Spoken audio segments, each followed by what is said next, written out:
एक बार एक प्रभु के दास थे जिनका बड़ा इच्छा था एक कॉन्फ्रेंस में उनकी क्वायर गा सके करके। उस कॉन्फ्रेंस का नाम रुफारो कॉन्फ्रेंस था।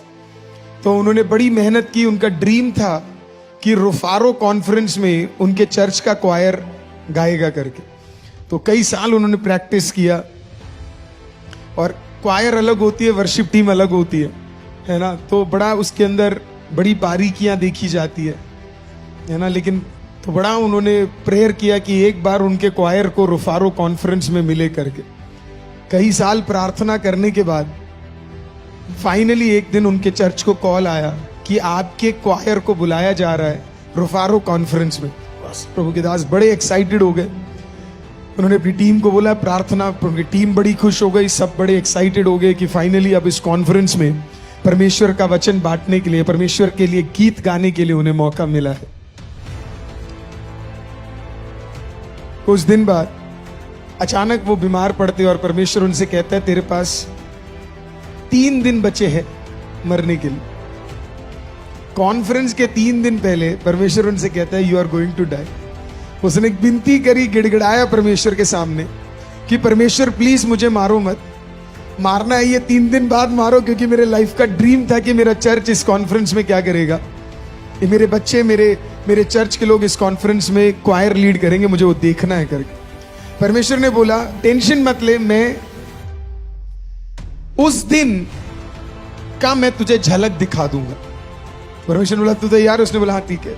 परमेश्वर क्योंकि अल्फा और ओमेगा है, वो शुरुआत भी वही है, अंत भी वही है। तो जो 3 दिन बाद होना है वो 3 दिन पहले दिखा सकता है, ऐसा सामर्थ्य परमेश्वर के अंदर है। तो परमेश्वर ने उसे बोला जो तू 3 दिन बाद देखने के लिए चाहता है वो मैं तुझे अभी क्या कर सकता हूं, मैं तुम्हें दिखा सकता हूं। हालेलुया।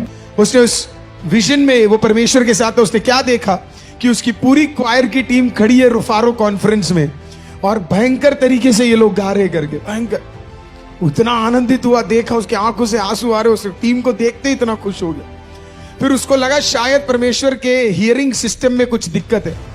तो उसने परमेश्वर से बोला प्रभु खड़े तो इतने सारे लोग हैं, 100 से ऊपर का क्वायर है, इतने सारे खड़े हुए, लेकिन पर मुझे आवाज तो सिर्फ एक ही की सुनाई दे रही है, लगता है कुछ इश्यू है करके, मुझे 100 की आवाज नहीं सुनाई दे रही करके। तो परमेश्वर ने उसे बोला नहीं बच्चे, गा तो 100 रहे,